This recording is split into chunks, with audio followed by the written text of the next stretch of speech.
Hey guys, I'm back with the one and only mad scientist genius over here. I ain't got it. Yeah. I'm trying to get it. Yeah. I'm trying to get it, man. You know what it is? It's the trap, baby. Fly trap. Trying to get it. Yeah. It's so crazy. Yeah. We about to react to Dear Mama off of Hulu and stuff like that. So make sure y'all subscribe to our channel for more videos, more reviews, and all that good stuff. You heard what he said? Yeah, y'all better. I'm up off it. Y'all want these problems. So. Yeah, I got these hands, boy. Out here. Yeah. Now we about to get into this thing. Mm-hmm. Sorry, I'm ready when you ready. Your mic check? I got it on you. It should be out. Should be good. Are we good? Hopefully it's good. I just went live yesterday. Should be straight. All right. What's up, everyone? I'm your boy Fly. And I'm Dollar Will. We in the bag, baby. What we got for him? Tonight, we are reacting to Dear Mama off of Hulu. Yeah, off Hulu, Tupac documentary. Let's get it. Episode 1.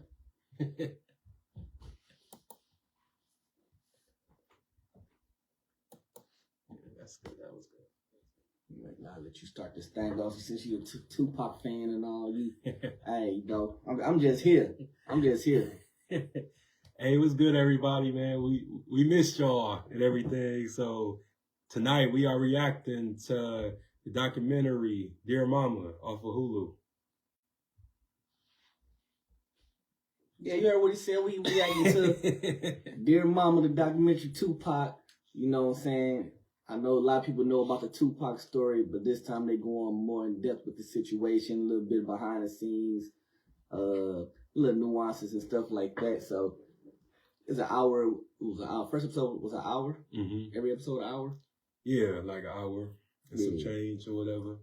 But yeah, man, it's just as a fan, man, I feel like I was like at Disneyland, and no matter how many times you hear the story, it's always something new that you don't catch on to, like, or hasn't really been to the general public. So, and at first I was really skeptical about it because it was written by Allen Hughes, and they had their little situation back in the day where Tupac had assaulted him and his brother and stuff like that. So I was just really skeptical of how they was going to do it, because at first I thought it was going to be like a smear campaign or trying to paint him as this bad guy, but they really did their research as far as like the origin and stuff like that, because a whole lot of people didn't know that Pac was like a roadie. Like, he really started from the bottom into superstardom. So it was a good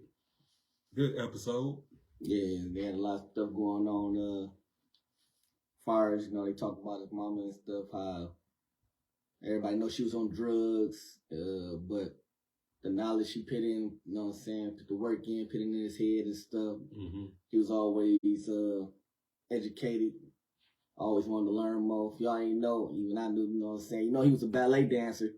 He wore a tutu, not the bullshit, but poetry. He did all that, the School of Arts, you know, learned from the Panthers. He was going to be a chairman if he wasn't going to get a record deal, because he was trying to get out the hood, get away from everything. While his mama was in rehab and all this, he had to take care of his sister. So he was trying to find a way out. He was like, if he couldn't get a record deal, he was going to be the chairman of the Black Panthers.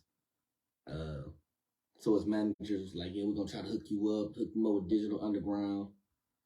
Digital Underground gave him a shot, and then, you know what I'm saying, his career started to take off. That was the start of the thing. He got whooped by the police. Mm-hmm. Then it was like, that's the reason he had alopecia. Mm-hmm. Yeah, so I wonder why he was bald head. So yeah, he got beard. You know, they messed him up. You know, they said his hair wouldn't grow back right, so he decided to just shave it all off. So that's the reason why he bald.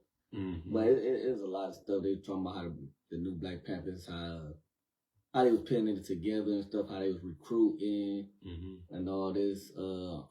They wanted them to have knowledge old boy thought he was gonna come in there. They was like, man, he gonna have me shoot a white man. He's talking about the army, you know what I'm saying? Dropped a stack of books on him. He's like, man, what's that? I thought you was gonna give me ammunition. He's like, this it right here. Yeah, it just looked the typical nigga nowadays. Like, what is this? This the ammunition right here. So, yeah, and it just really just destroyed that entire narrative that the media was like perpetrating, that this is terrorists, but these was really revolutionaries and stuff like that. Like, because when you really have to think about it, you know, you got to get into the mind, you know, of a person, because the mindset is what really makes a person more effective. Because if you give a person a gun, then they're not going to appreciate or have any type of balance within themselves, because they just know violence first. But it's all about discipline, all about sacrifice. It's all about just being able to have some type of empathy. And what I just love about just learning about the Black Panthers, that they actually took care of their community. They actually fed people. They had a clinic for sickle cell anemia, and that's not in the public eye, because that's like hitting pretty much. So it was just one of those things that we all can learn from even today. But, you know, everyone's out for self these days, but it just really showed the seriousness and the urgency that, you know, these was like poor working class people, but they work together. So if you work together, then you actually can get a lot of things done more than these multi-million-dollar corporations. So get things done, get it done quicker, and build up your community at the same time. Cause I ain't know that's one thing I ain't know. They said the lady came up to me, like their child was sick, and they denied them care. The hospital denied them care to get treated or whatever. They're like, yeah, just a common cold, and they marched up there and got that girl, you know what I'm saying, proper treatment, and kind of found out she was actually really real deal sick. And that's where the bill of I forgot the name of the bill, but basically they can't deny nobody health without, if you ain't got money or whatever. If you go to the hospital, they got to treat you. At least make sure you're stable. Yeah. So they the one that got that passed, where you can take your butt to the hospital if you sick or whatever, and you ain't got to pay. They got to treat you. Yeah, and these people was so ahead of their time, because WIC came from them. You know what I'm saying? Right. The free breakfast program, you know, the little piece of paper we have to sign at school, they took that from them. Right. So they was really ahead of their time, and just the fact that these was young people, like they was like teenagers, early 20s, college students. Yeah, still in high school, all that.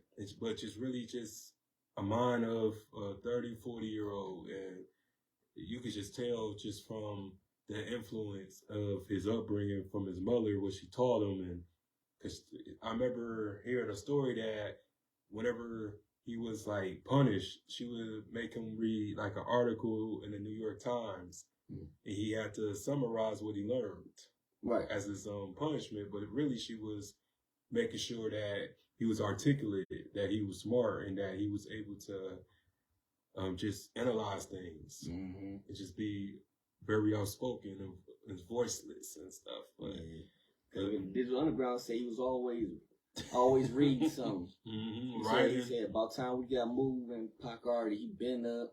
He done read like 2 or 3 newspapers, read a book, wrote some music, watched the movies, smoked damn near half ounce or whatever and shit. And we just not getting our day started.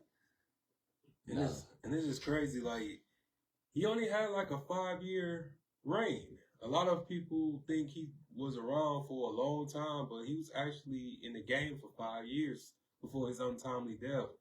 And he had accomplished so much in those 5 years. So just by him, you know, doing what he did and the legacy that he left behind. That's why he always my number 1 rapper of all time. But Lil Wayne. You know what I'm saying? But he like Wayne. But other than that, YMCMB. But to go from like age 20 to 25 and just to have the body of work, it's people still trying to, take his spot, but nobody ever took his spot. Yeah, he did a lot in this short time. He had the drive, he had the knowledge, he had everything he needed. So yeah, Black Panthers backing him, you know what I'm saying? His name held weight by his own. Shakur already held weight. Mm-hmm. So it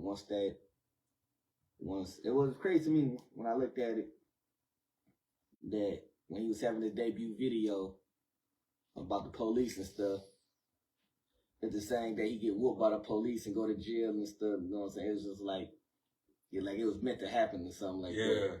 Yeah, and that's weird because a lot of things like he spoke in his music came into fruition. Yeah. Because when he was shot, he made Me Against the World before he was shot. So when Me Against the World, he was talking about people trying to kill him and people in masks would come at him with guns and stuff like that. Like he made Me Against the World in less than 2 weeks. A lot of people don't know that. A lot of people thought that he made it like before he went on trial, but he was shot or whatever. So he made Me Against the World doing like the rape charge and all that stuff. Like he really utilized his time and stuff like that. And because a lot of rappers these days, we used to rap and stuff like that. A lot of people don't understand how long it takes to make a song, bro. Like that is time consuming. yeah. Music is real time. You got to think of new stuff and get the melody, lay it down, make sure it sound right, go back, do it all over again. But he will record like 15 minutes, like lay everything down, his ad-libs and everything in 15 minutes. And that's just how fast he was. He wouldn't even listen to the song. He would just do another song. But his work ethic was crazy. And but just the fact that he was going through all that, still doing movies, still doing shows and stuff like that. Like it's only 24 hours in a day, so I let you know, like he barely slept like that. So yeah, it was like that Juice Roll wasn't even for him. It was for his homeboy or whatever. Yeah. He was like, man, I don't know nothing about acting. He read Bishop. He's like, Pop, try this out. This is more like your life. And he just fell into that role. That role just fell into his lap. So, and I just hate how they try to paint this picture like he was soft before Bishop or he became crazy after Bishop. He was always like that. Even the people in Digital Underground said that he almost knocked out the sound god or something like that. Oh yeah, at the show they was messing up the audio. He was gonna knock him out. He was like, and he just so happened to be right there and stopped him. He's like, no, they gonna learn today. You know what I'm saying? They messing up the music and stuff. He wasn't bullshitting. But I think that if he would have just went to Atlanta and became like the chairman of the new African Panthers, I think that hip hop would have really kind of been like lost a little bit. I mean, I'm not saying that it would have not been anybody more influential, but I just think like he brought like a ingredient that was needed in rap music because he was the first one talking about teenage pregnancy, like the first single. You know what I'm saying? Talking about that. Like, who does that? And a lot of people slept on that Tupacalypse Now album, man, because it was more conscious and stuff like that. But him getting beat by the police really changed him for life because he was just like speaking of the stories from his friends and then it happened to him.